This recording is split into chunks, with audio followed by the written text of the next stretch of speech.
Sabe, quando uma catástrofe acontece e a ajuda parece que não chega, quem é que se levanta? É isso que a gente vai ver agora. Uma história incrível de uma comunidade que, literalmente debaixo d'água, achou a sua voz e um líder que ninguém esperava. Olhem bem para este número, 180 mil. Em maio de 2024 foi essa a quantidade de vidas, de pessoas que foram viradas de cabeça para baixo quando a cidade de São Leopoldo, no Brasil, enfrentou uma enchente catastrófica. E o impacto, claro, vai muito além da estatística. A gente está falando de 35 mil casas. Pensem nisso. 35 mil lares, lugares cheios de memórias, que foram danificados ou simplesmente levados pela água. Numa cidade com 240 mil habitantes, a escala é simplesmente avassaladora. Pois é, isto aqui não foi só mais um desastre natural, sabe? Foi muito mais. Acabou por se tornar uma das maiores tragédias climáticas da história recente da região. Um verdadeiro ponto de viragem para toda a comunidade. E foi aí que, no meio daquele caos todo, daquela perda, algo impressionante começou a acontecer. Em vez de só desespero, o que surgiu foi determinação. Os moradores, os comerciantes locais, eles recusaram-se a ficar parados, a ser só vítimas, à espera da próxima cheia. Eles organizaram-se, começaram a surgir grupos como a Associação ProDIC, a Assemble FIF, e esses grupos tornaram-se o coração desta nova energia, sabe? Eles pegaram em toda aquela frustração, toda aquela dor e transformaram-na numa exigência muito clara. Precisamos de prevenção e de responsabilidade. Ponto final. Mas é como se costuma dizer, não é? Todo movimento precisa de um rosto, de um ponto focal. E bem, no centro desta luta toda, apareceu uma figura. Alguém que ia conseguir dar voz a milhares de pessoas. E esta frase do Josué Passos da Silva, resume tudo de uma forma perfeita. Como moradores e empresários, não podemos simplesmente esperar que tudo aconteça de novo. Isto não é um pedido, pois não, é uma declaração. Acabou a espera, agora é a hora da ação. Foi esta a faísca que acendeu tudo. Então fica a pergunta: quem é este homem? Quem é o Josué Passos da Silva que se tornou o rosto da resiliência de São Leopoldo? A história dele é a chave para a gente entender a força deste movimento todo. Para se perceber porque é que ele foi tão eficaz, temos de olhar para o percurso dele. E olhe que não é o de um ativista comum, não. É um conjunto de competências muito único, super diversificado, quase como se ele tivesse sido preparado à medida para este desafio. Dê uma olhada nisto aqui. Foi tirado diretamente do currículo dele. O objetivo profissional não é sobre lucro, não é sobre carreira corporativa. É sobre proteção social, direitos humanos, cidadania. A missão dele sempre foi a comunidade. E a trajetória académica dele conta uma história fascinante.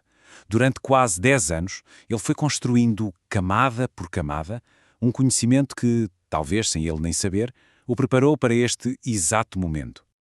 E é aqui que as peças começam a encaixar-se de uma forma muito interessante.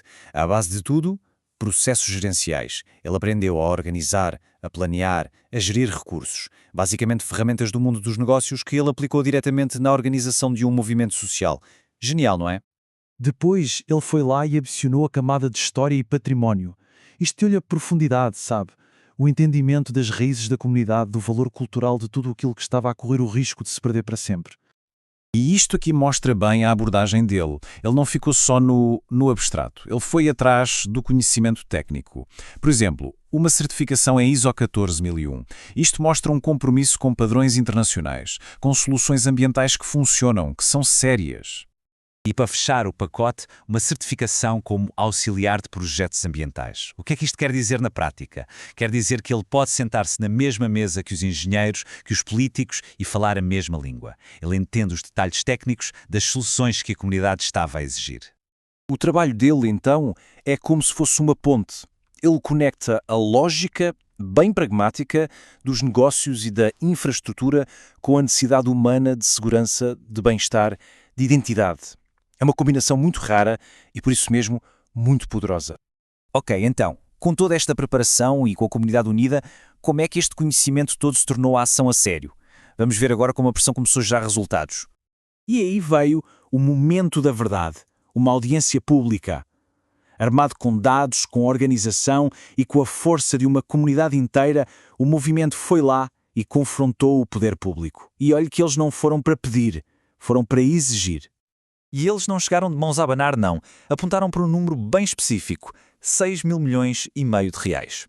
este era o valor em fundos federais que, segundo eles, estava lá, disponível e que podia ser usado para estas obras de infraestrutura que eram tão urgentes.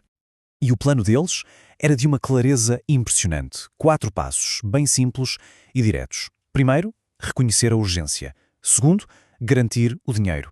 Terceiro, começar as obras. E quarto, garantir a segurança a longo prazo. Isto não era só um protesto, era um roteiro para a sobrevivência. A história do Josué e de São Leopoldo é muito mais do que um caso local que deu certo. Ela oferece-nos um modelo novo de liderança, um modelo para os desafios supercomplexos que enfrentamos hoje. É esta fusão que faz tudo funcionar. A habilidade de organizar pessoas, misturada com o contexto da história, com a credibilidade da ciência e com uma base de serviço social, de cura da comunidade, é tipo a receita para um líder resiliente, um líder que consegue encarar um problema com tantas faces como as alterações climáticas. E talvez a maior lição de tudo isto seja esta, não é? Os líderes de que precisamos hoje em dia muitas vezes não vêm daqueles caminhos tradicionais. O poder de verdade pode estar exatamente aí, na capacidade de juntar conhecimentos de áreas diferentes pelo bem de todo o mundo. E o caso de São Leopoldo deixa-nos com esta pergunta, não é? Uma pergunta fundamental. Se olharmos à nossa volta, que combinações de talentos, às vezes escondidas, poderiam mudar o futuro da nossa comunidade? Que campeões improváveis, com as suas misturas únicas de competências, estão só à espera do momento certo para entrar em ação?